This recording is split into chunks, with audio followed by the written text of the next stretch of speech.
Yeah, that was a good scare. I love horror games and I wanted to play a good one for a quite while.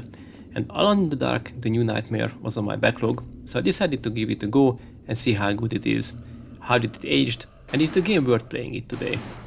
And of course, to find out if it is scary, well, the short answer is yes. It is a creepy game with a great setting, a huge manor, which will make you uneasy as you explore it. And I also like the story. Would you like to know more? Good, because we are going to Shadow Island. My name is Mr. Zosta. Welcome on the Backlog Quest. Let's start video!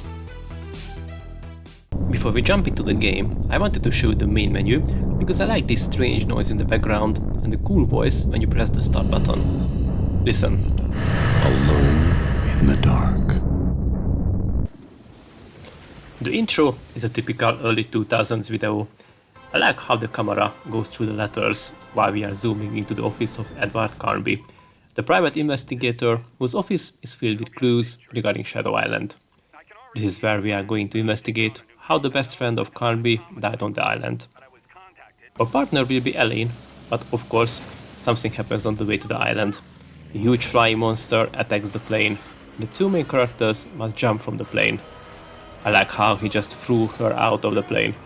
Let's assume that she jumped before with a parachute, otherwise I do not think that in a storm you have much chance.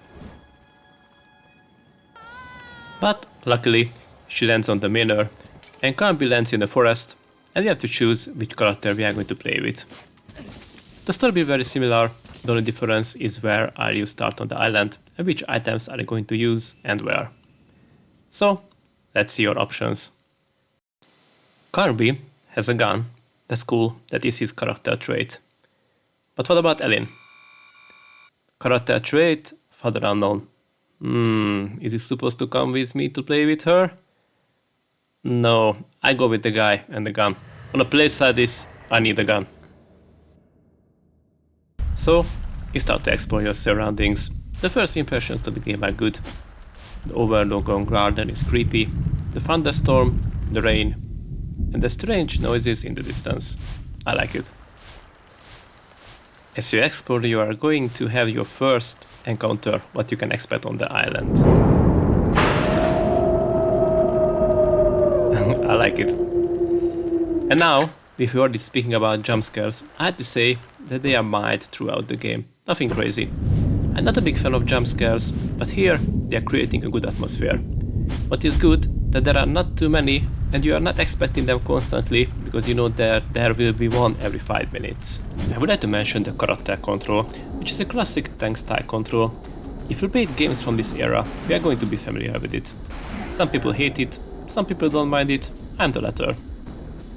If I talked about the controls already, let's talk about the aiming. In these kind of old school games, where the camera is static, aiming can be a real pain in the ass. If you played any Resident Evil game, you know what I mean. Here, when you aim, there is an auto aim, so the character will aim at the enemy and you cannot miss. This is a very good thing, otherwise a lot of people including me would rage quit on the game. As you make your way towards the manor, you explore the overgrown garden and the classic architecture. I like old manors, abandoned places, so I really enjoy the setting and the atmosphere. Shortly, you meet a wounded person who tells you to get out from the island as this place is dangerous. Well, by now you can tell this is not going to be a guided tour where the history of the island will be told to us. After this encounter, you leave the man. He leaves the island on his own way.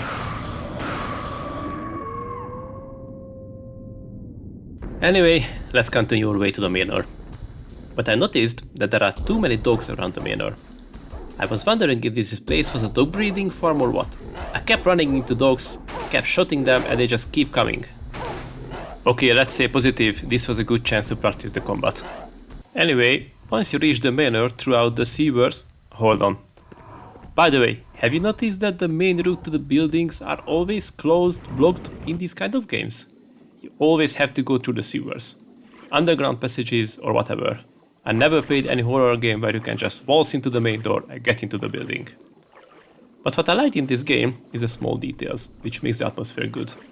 Like here, when I'm walking in the water, and suddenly a second trail appears behind me in the water, meaning that something is lurking under the water. Luckily, the sewer area was not long, And finally, I arrived to the main hall of the manor and contacted Ellen through the radio. And I could listen to her complaints about the situation. This goes on and on throughout the game. However, towards the end of the game, her attitude is going to change and she's going to enjoy this, let's call it adventure, a little bit more. So we can say that there is a small character development here. After clearing the main hall of the manor of the enemies, I made my way toward the light switch and turned on the lights.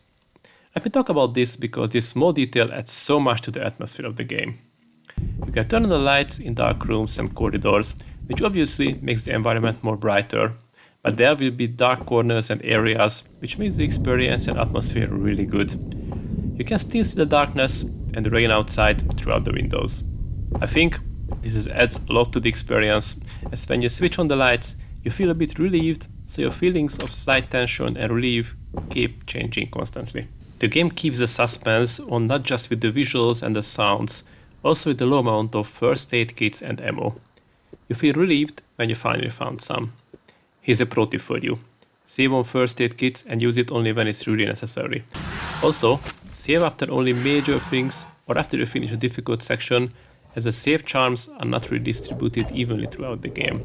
And that was a part when I was really struggling, as I was very low on health, and I also did not have any save charms. Exploring the manor is fun. It is a typical where is the key for this door kind of experience. I had to say that the huge mansion is actually beautiful. I know it's an old game, but at least for me, I like this classic architecture, so I enjoyed walking through it and explore each room and corridor. Also, the thunderstorm outside and the various noises in the halls made the experience relaxing and creepy at the same time. Sometimes there are no music at all while going through the mansion. Sometimes there are cool atmospheric music, so the audio is also adds to the atmosphere. There are quite a few puzzles, ranging from the very easy ones to the quite cryptics. Most of the time, you can find the solution from notebooks and journals, which you are going to find throughout the game. Bonus point for the developers that the important parts are written in red, so those who don't want to bother reading still can see if an important detail is included in the text. However, if you like to read, there are a lot of background information throughout the game. Letters, books, journals, which adds a lot to the story if you have patience to read through them. To be honest, I skipped some of these, but those which I read was worth it, as I knew more about the dark history of the Morton family and Shadow Island. The story itself is good. It is a bit different from those where an evil entity wants to take over the world and you have to stop it. I don't want to spoil the story, I just say that throughout the generations of the Morton family, they experienced with dark things, and of course these had consequences. If you're not feeling like to read anything in the game, I still recommend you to read at least the history of the family in the library. That adds a lot of detail to the story. Once you finished exploring the mansion, you make your way outside towards the other side of the island.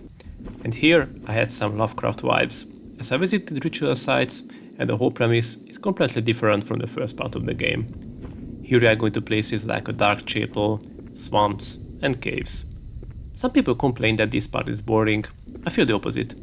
I enjoy exploring the manor, finding keys, clues, secrets, but by I finished, the change of the premise was a welcoming one. While you're in the swamp, you find the plane which you arrived to the island, or let's say crashed, and somehow the pilot is still alive. However, injured, and I'm not sure if a monster also attacked him or he's injured by the crash, but he dies by drowning in the swamp inside the plane. Before the plane sinks, there's a time limit to escape from it, and I wondered, it is a dick to move to leave the pilot there. I could easily move the safety belt from him and take him outside. Okay, let's assume that he's stuck under the dashboard or something. Edward Carby is probably not a dick. As you explore the island, you are going through an underground laboratory, where you have to move through the darkness, as you have to pull 3 levers to be able to switch on the lights. This is another good part, which makes you uneasy. Towards the end, you are reunited with Elaine, and the two of you are walking through caves to find the main enemy and the final boss. I'm not going to show you any final boss battles or any endgame content, as I want to make this review spoiler free. But I was a bit, let's say, disappointed with the end boss. I expected something more epic. It was still good, it just maybe I probably used for more epic battles. And the ending of the game? I was wondering throughout the game how they're going to leave the island once all this is over. Well, they did, and the ending is not bad, it's just, I don't know, a bit rushed, but it's still satisfying, so no complaints here. And now it is time to see what I like in this game. The atmosphere is good. The thunderstorm, the dark manor, the caves, the sounds and the music are all very good. If you love Lovecraft vibes, you are going to love the story as well. I also enjoyed the detailed background story of the family and the island. The controls are okay, however, sometimes when you need to turn around quickly, that could be an issue, but it never really frustrated me. So what are those what I not really like about this game? There are loading screens too often. When you enter a new area, each time around 10 seconds. Also when the viewpoint changes to a new screen, like now, there is a 1 second stutter in the game. It's a bit annoying, but all these are due to the limits of the systems what the game has been developed for back then. I say this is negative, but for real I don't know how else the developers could do this. The enemies are respawning. Or let's say new enemies are appearing where you already been before. And I never ran out of ammo, so this was not an issue. Medkit wise this is an issue, so this is slightly annoying. Now it is time for the final conclusion. Would I recommend playing this game today? Yes, if you love horror adventure games, this is a must play for you. I think it is aged very well, and I did not find anything throughout the game which made me feel that it is not worth playing today. I enjoyed my time throughout the game, and now it is cleared from my backlog. And probably now I can play the Game Boy Color version. Yes, there's a Game Boy Color version of this game as well. But no, I love old games, but I'm not going that far. I hope that you enjoyed this video. If you're not subscribed yet, now it is a great time to do so. Also, the YouTube algorithm has chosen a video for you. It is on the screen now, check it out. Thank you for being with me here today, and I'll see you in the next Backlog Quest video.